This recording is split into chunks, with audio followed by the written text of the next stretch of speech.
Hello, good morning, students. In this session, we shall study the topic of software engineering. Today's topic is types of white box testing. In the previous classes, we have already understood what is black box testing and what is white box testing. So, this time we take up types of white box testing.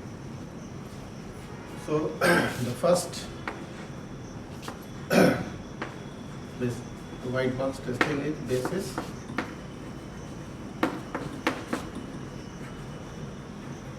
path testing.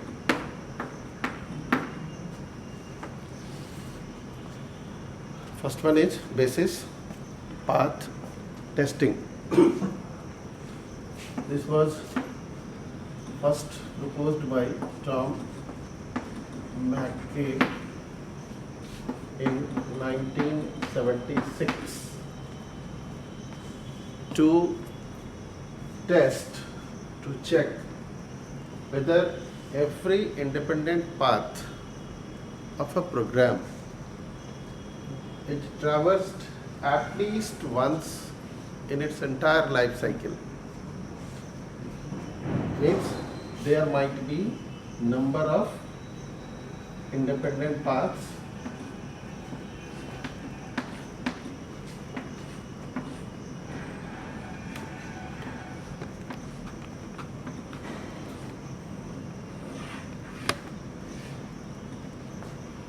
This basis path testing ensures tests whether the control passes through every independent path. This is one independent path, this is another independent path, this is third, this is fourth, and so on.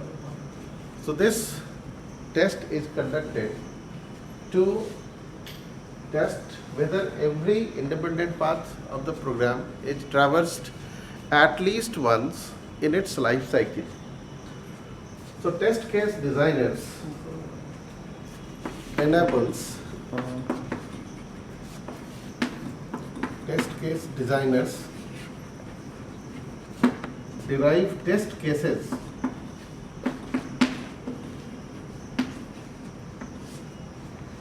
test case designers derive test cases to obtain logical complexity measure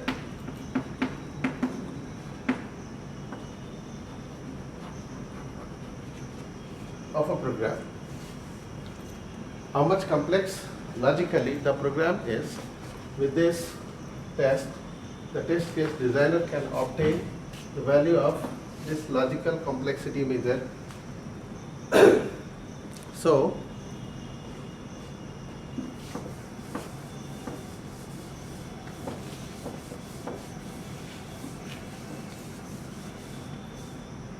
in this testing, we check, this is one case. Now the tests are conducted to check whether this path is traversed at least once in its entire life cycle or not. Or this may be the case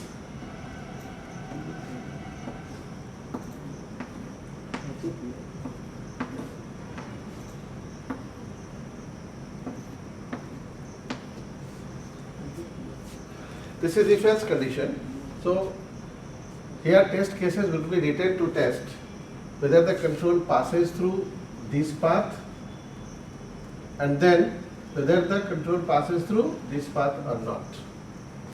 It means if control doesn't pass through either of these two paths, then the path which is not traversed is useless in the program.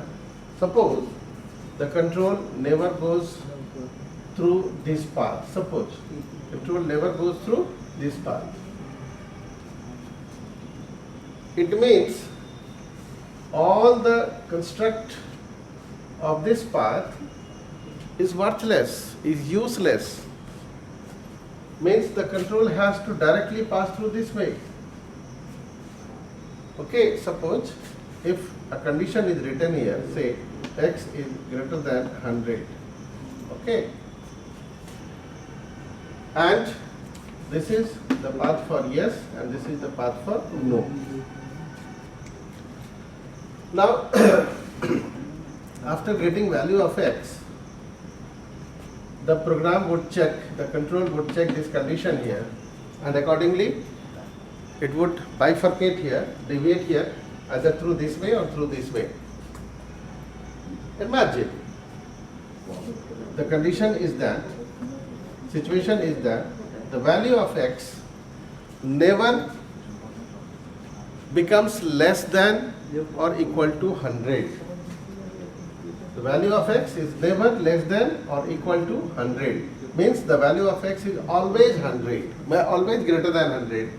It means every time the x would be input, that would be greater than 100, means the control would never pass through this path. So suppose this contains 100 LOC and here there is a condition testing. What would happen? This 100 LOC is useless in the program. This enhances the total number of LOC. This enhances the time to execute the program and so on. Consumes memory, wastage of effort and all that. So मतलब क्या हुआ कि this path is useless here.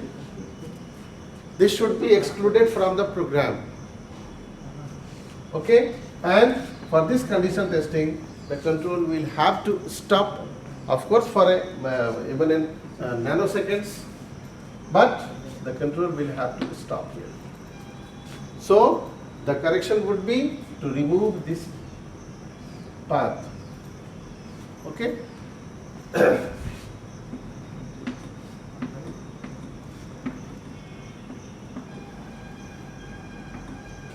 Like this. This might be the while condition. So we have to check whether control passes through this way or whether control passes through this way or not. Or the case may be until switch case.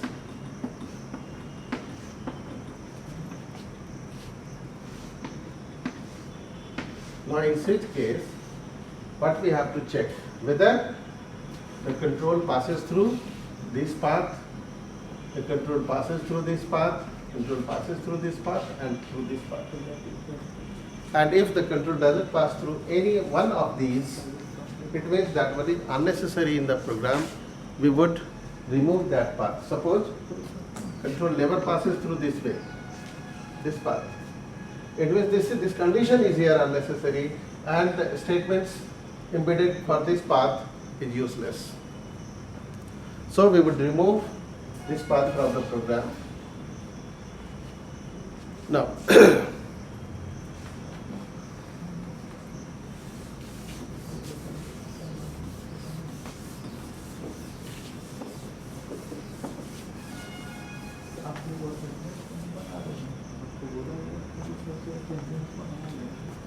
second one is flow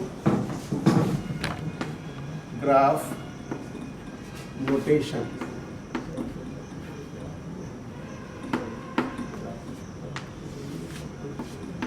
With the help of flow graph notation, we obtain the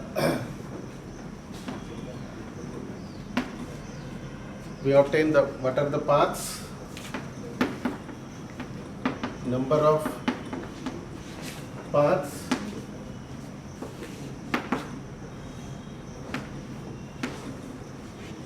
logical complexity of the program,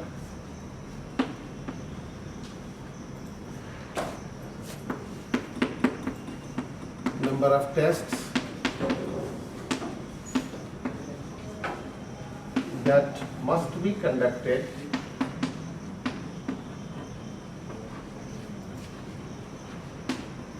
to ensure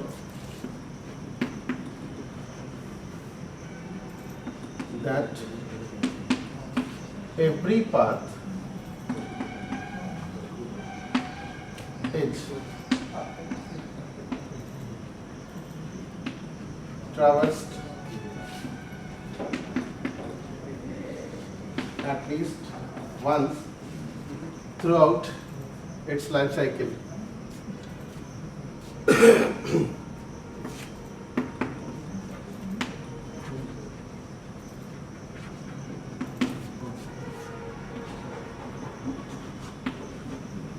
And then we also calculate the cyclomatic complexity.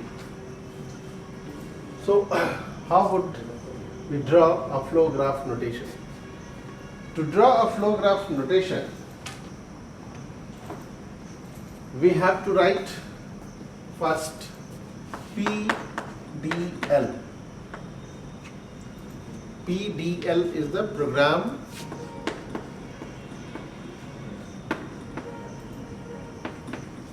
design language.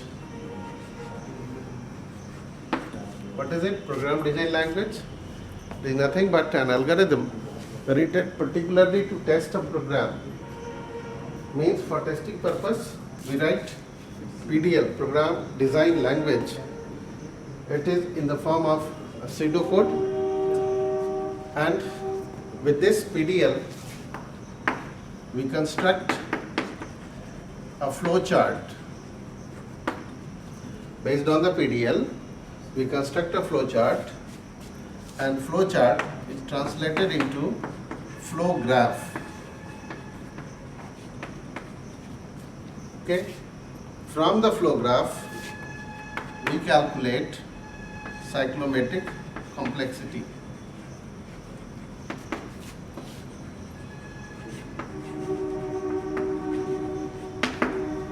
Okay. First, we write PDL, that is an algorithm particularly written for testing a program. Then, with the help of PDL, we draw flow chart. Flow chart is mapped into flow graph, and with the help of flow graph, we calculate cyclomatic complexity of a program. So,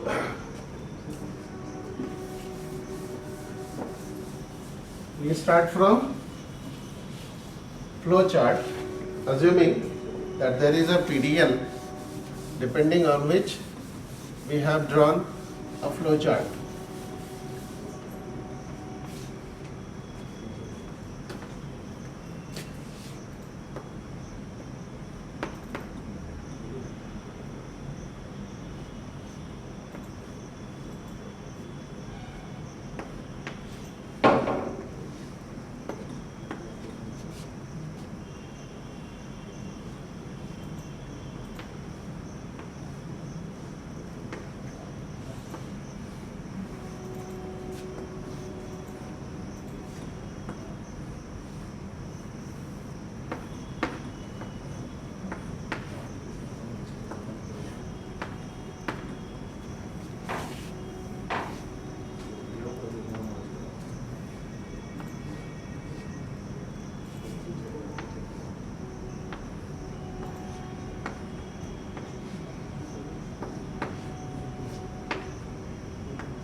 Okay, 1, 2, 3, 4, 5, 6, 7, 8. Sorry, it is 9, 10. This is 11. Means here when control comes, there is a condition testing. On one way it goes to end the program. On another path it enters into the program. Here again, after processing something, it again checks for condition truth or false, or it can traverse either way. So this is a flow chart. This would have been drawn on the basis of certain PDF. Now this flow chart has to be mapped into a flow graph. Okay, so a flow graph contains nodes and edges. Okay, so here is the first node for this one. We have basically in flow graph to take the deviations where the control deviates. So we would include this 2 and 3 into one node. Okay, 2 is simple processing. Deviation is here at point number 3. So 2 and 3 would be included in one node. Another one is 11. This one, end.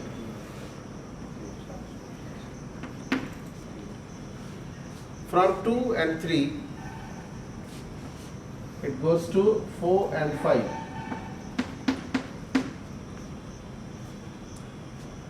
On one side. On another side, it goes to 6.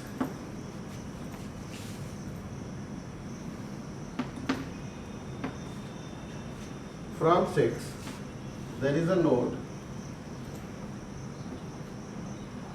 8,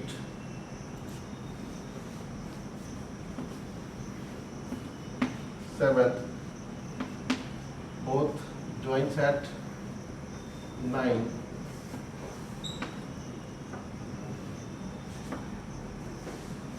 and from 9 there is a node 10,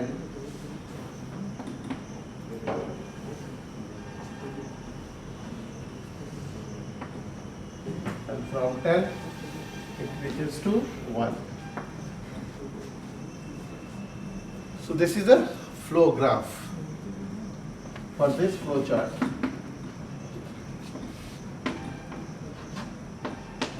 What we have done? We have converted these points into nodes and edges. Number 1 is the deviation point. The control has to check here. So from 1 it deviates to 11, or 2, 2 and 3. 2 and 3 has been accumulated into 1 because 2 is simple processing. Deviation is not there. So 2 is included with 3 because deviation is here.